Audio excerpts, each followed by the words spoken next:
12টি মাসের মধ্যে 11টি মাসের নাম আপনি কোরআনের মধ্যে পাবেন না। একটি মাসের নাম কোরআনের মধ্যে আছে, সেই মাসের নাম কি? রমাদান। শাহরু রমাদানাল্লাযী উনজিলা ফীহিল কুরআন। আল্লাহ রাব্বুল আলামিন বলছেন রমাদান মাস হচ্ছে সেই মাস যেই মাসে মহাগ্রন্থ কোরআনে কারীম নাযিল হয়েছে। সুবহানাল্লাহ। আবার রমাদানের যদি আমরা একটু শাব্দিক বিশ্লেষণ করি, রমাদানের মধ্যে কি লুকায় আছে? রমাদানের অর্থ হচ্ছে কোনো কিছুকে জ্বালিয়ে দেওয়া, কোনো কিছুকে নিঃশেষ করে দেওয়া, ভস্ম করে দেওয়া। গবেষকগণ তারা রমাদান থেকে এটি বের করেছে, রমাদানকে এই জন্যই রমাদান হিসেবে নামকরণ করা হয়েছে যে রমাদান যখন আসে তখন মুমিনের যত গুনাহ আছে সঞ্চিত গুনাহকে রমাদান মাসে রোজার ফলে, তাকওয়ার ফলে, কোরআন তেলাওয়াতের ফলে, ইফতারির ফলে, সাহরির ফলে, সালাতুত তারাবির ফলে সেই গুনাহগুলো তার আমলনামা থেকে নিঃশেষ হয়ে যায়। সুবহানাল্লাহ। সেজন্যই এই মাসের নামকরণ করা হয়েছে রমাদান। সম্মানিত মুসলিম, এই রমাদানের আগমনী বার্তায় নবী করিম সাল্লাল্লাহু আলাইহি ওয়াসাল্লাম সাহাবায়ে কিরামদের নির্দেশনা দিতেন, তিনি ভাষণ দিতেন। আল্লাহর হাবিবের ভাষণগুলো কয়েকটা হাদিসের মধ্যে এসেছে, যেমন সুনানে নাসাইর মধ্যে এসেছে, মিশকাতুল মাসাবিহের মধ্যে এসেছে, এছাড়াও সহিহ বুখারী মুসলিমের মধ্যে এসেছে। আমি সেই হাদিসগুলো কোট করছি। প্রায় হাদিসের যে আল্লাহর হাবিব যেভাবেই রমাদান মাসকে স্বাগত জানিয়ে তিনি বক্তৃতা দিতেন, রমাদান মাসের গুণকীর্তন গুণাবলী যেভাবে বর্ণনা করতেন, সব হাদিসের মূল সারমর্ম প্রায় একই, কিন্তু লাফজগত কিছু পার্থক্য আছে। যেমন সুনানে নাসাইর হাদিসের মধ্যে এসেছে, যখন রমজান মাসের আগমন হতো তখন আল্লাহর হাবিব সাল্লাল্লাহু আলাইহি ওয়াসাল্লাম এভাবেই সাহাবায়ে কিরাম রিদওয়ানুল্লাহি তাআলা আলাইহিম আজমাইনকে বলতেন, আতাকুম রমাদান শাহরুন মুবারাক। হে সাহাবায়ে কিরাম, তোমাদের মাঝে এক বরকতময় মাসের আবির্ভাব হয়েছে। সুবহানাল্লাহ। এরপর আল্লাহর হাবিব কি বলতেন? ফরাদাল্লাহু আযজা ওয়া জাল্লা আলাইকুম সিয়ামা। এই রমাদান মাস হচ্ছে সেই মাস যেই মাসে আল্লাহ তাআলা তোমাদের উপরে রোজাকে ফরজ করে দিয়েছেন। সুবহানাল্লাহ। এরপর আল্লাহর হাবিব বলতেন, তুফতাহু ফীহি আবওয়াবুস সামা। রমাদান মাসের আগমনের কারণে, রমাদান মাসের শুভ আগমনে আল্লাহ তাআলা আসমানের দুয়ার, ওফি রিওয়ায়াতিন উখরা তুফতাহু আবওয়াবুল জান্নাহ, আল্লাহ তাআলা সমস্ত জান্নাতের দরজাগুলো আল্লাহ তাআলা খুলে দিয়ে থাকেন। সুবহানাল্লাহ। এরপর আল্লাহর হাবিব সাহাবায়ে কিরামদেরকে জানাতেন, ওয়া তুগলাকু ফীহি আবওয়াবুল জাহিম। হে সাহাবীরা শোনো, এই রমাদান মাস যখন আগমন করে তখন আল্লাহ রাব্বুল আলামিন বিশেষ অনুগ্রহে জাহান্নামের সমস্ত দরজাকে আল্লাহ তাআলা বন্ধ করে দেয়। সুবহানাল্লাহ।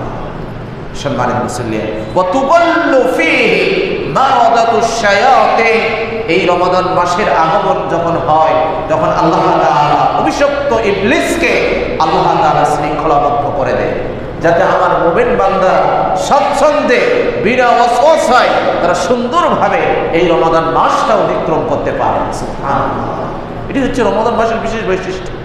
এছাড়াও আল্লাহর হাবিব আরো বলেছেন, আল্লাহর হাবিব বলেছেন এই রমাদান মাস হচ্ছে সেই মাস ফীহি লাইলাতুন খায়রুম মিন আলফি শাহর। হে সাহাবীরা শোনো, এই রমাদান মাস হচ্ছে সেই মাস, এই মাসের মধ্যে এমন একটি রজনী রয়েছে, আমার কোনো উম্মত যদি সেই রজনী পেয়ে যায়, হাজার মাস ইবাদত করলে যে সওয়াব আল্লাহ রাব্বুল আলামিন আমার উম্মত যদি ওই রজনীতে এক রজনী ইবাদত করে, লাইলাতুল কদরের রজনীতে হাজার মাস ইবাদত করলে যে সওয়াব, এই সওয়াব তার আমলনামায় আল্লাহ তাআলা তাকে দিয়ে দেবেন। সুবহানাল্লাহ। সম্মানিত মুসলিম, এরপর আল্লাহর হাবিব আরো বললেন যে মান হুরিমা খায়রাহা ফাকাদ হুরিমা। হে সাহাবীরা শোনো, এই বরকতময় মাস পেয়ে, এই ফজিলতপূর্ণ মাস পেয়ে মান হুরিমা খায়রাহা, যে ব্যক্তি এই মাসের মধ্যে কল্যাণ থেকে যে ব্যক্তি বঞ্চিত হলো, প্রকৃতপক্ষে সে নিতান্তই হতভাগা, সে বঞ্চিত থাকবে।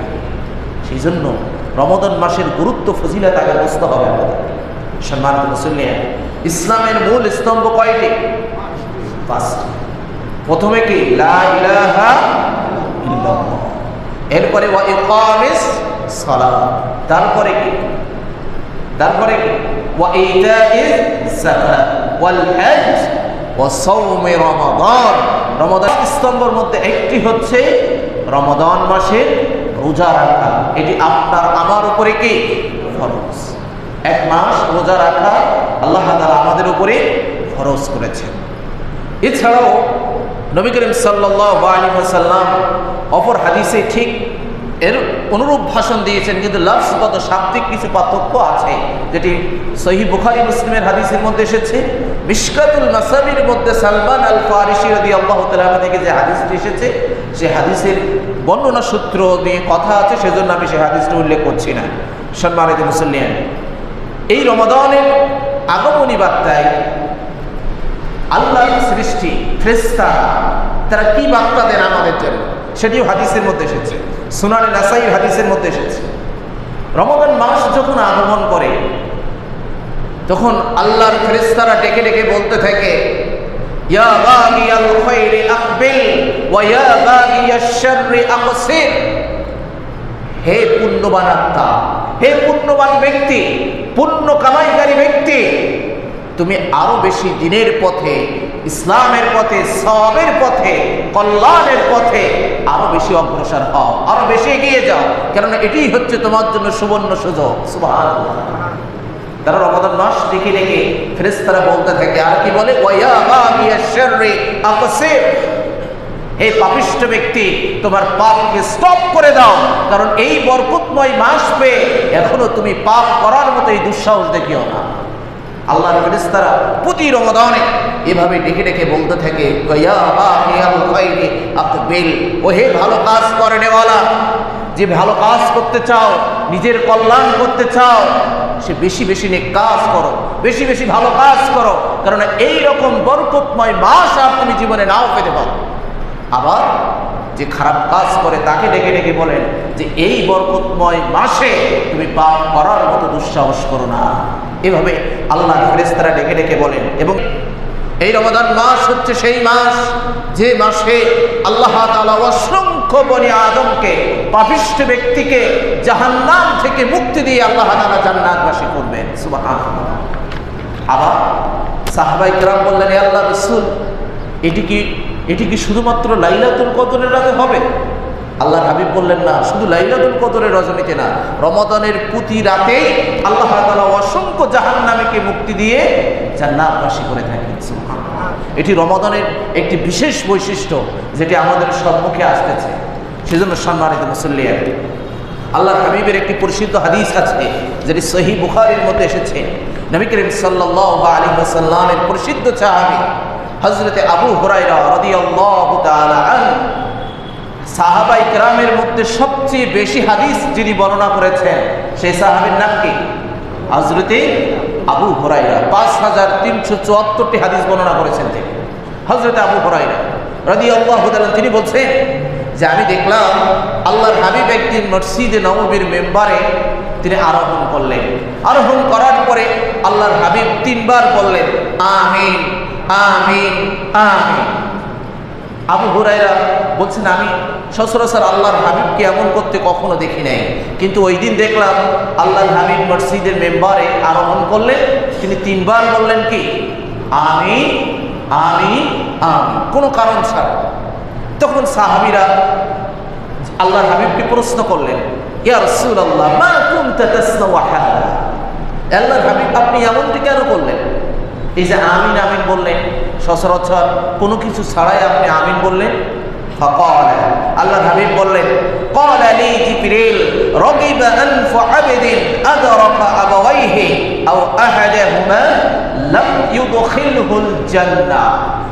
আল্লাহর হাবিব বললেন, এই মুহূর্তে জিবরিল আমিন এসে আমাকে বলেছে, যে ব্যক্তি তার পিতামাতাকে পেয়েছে বৃদ্ধ অবস্থায়, পিতামাতা উভয়কে পেয়েছে বা একজনকে পেয়েছে, এরপরও যে ব্যক্তি জান্নাতের উত্তরাধিকারী হতে পারল না, সে ব্যক্তি ধ্বংস হোক।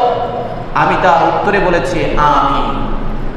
পিতামাতার খেদমত করা সন্তানের জন্য কি ওয়াজিব, এটি ওয়াজিব। সেজন্য আল্লাহর হাবিব বলছেন, জিবরিল আমিন এসে আমাকে বলেছে, যে ব্যক্তি পিতামাতাকে পেয়েছে পিতামাতা বৃদ্ধ অবস্থায় পিতামাতাকে অবহেলা করা হয়। আমাদের সমাজে আছে না এমন? আল্লাহর হাবিব বলছে এই যে বৃদ্ধ পিতামাতাকে যে ব্যক্তি পেয়েছে, পাওয়ার পরেও তাদেরকে অবহেলা করেছে, মাকে পেয়েছে বা উভয়কেই পেয়েছে, পাওয়ার পরেও যে ব্যক্তি জান্নাত কিনে নিতে পারলো না সেই ব্যক্তি ধ্বংস হবে। কেননা তাদের মাঝেই রয়েছে হুমা জান্নাতুকা ওয়া নারুকা। আল্লাহর হাবিব বলছেন এই পিতামাতাই হচ্ছে তোমার জন্য জান্নাত, আবার এই পিতামাতাই হচ্ছে তোমার জন্য জাহান্নাম। যদি তুমি তাদের সাথে সদাচার করো, ভালো ব্যবহার করো, তাহলে এই পিতামাতার সেবার কারণে, সদাচারের কারণে আল্লাহ তাআলা তোমাকে জান্নাতবাসী করবেন। সুবহানাল্লাহ। আবার এই পিতামাতার সাথে যদি বেয়াদবি করো, তাহলে বেয়াদবির কারণে আল্লাহ তাআলা তোমাকে জাহান্নামে দিতেও আর পূর্ণবোধ করবেন না। সেজন্য জিবরিল আমিন প্রথমে এসে এটি বললেন, আল্লাহর হাবিব কি বললেন? আমিন। এরপরে নবী করিম সাল্লাল্লাহু আলাইহি ওয়াসাল্লাম দ্বিতীয় আমিন কেন বললেন? সুম্মা ক্বালা রাগিমা আনফু আবদিন দাখালা আলাইহি রমাদান লাম ইউগফার লাহু।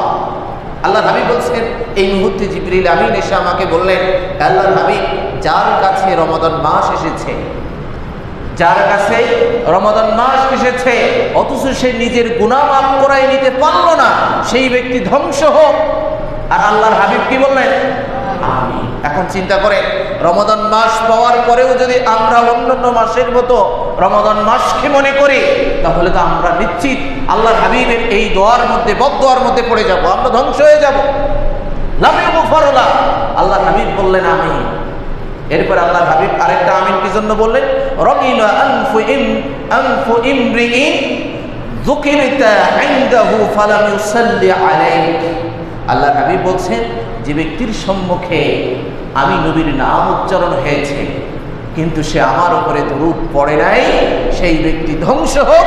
আর আমি নবী কি বলেছি? আমিন। আল্লাহর হাবিবের নাম যে মজলিসে উচ্চারণ হবে সাথে সাথেই কি বলতে হবে? সাল্লাল্লাহু আলাইহি ওয়াসাল্লাম। এটি উম্মতের জন্য ওয়াজিব। ইয়া আইয়ুহাল্লাযীনা আমানু সাল্লু আলাইহি ওয়া সাল্লিমু তাসলিমা। আল্লাহ রাব্বুল আলামিনের আদেশ, হে ইমানদারগণ, সাল্লু আলাইহি, আমার নবীর উপরে দরুদ পড়ো, ওয়া সাল্লিমু তাসলিমা, এবং তার উপরে সালাম পড়ো। এটি উম্মতের জন্য করণীয়। সম্মানিত মুসলিম, তাহলে এই হাদিস থেকে আমরা তিনটা বিষয় জানতে পারলাম।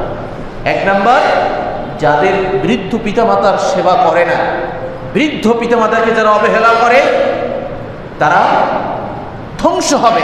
আল্লাহর হাবিব তাদের সেই জিবরিল আমিনের সেই কথার প্রতি উত্তরে আল্লাহর হাবিব কি বললেন? আমিন। আরেক শ্রেণীর কথা বলেছেন, যারা রমাদান মাস পেয়েছে অথচ গুনাহ মাফ করাই নিতে পারল না, তারা ধ্বংস হবে। আরেক শ্রেণীর কথা বলেছেন, যে মজলিসে, যে ব্যক্তির সম্মুখে আমি নবীর নাম উচ্চারণ হয় আর সেখানে আমার উপরে দরুদ পড়া হয় না, সে ব্যক্তি ধ্বংস হবে। আল্লাহর হাবিব কি বললেন?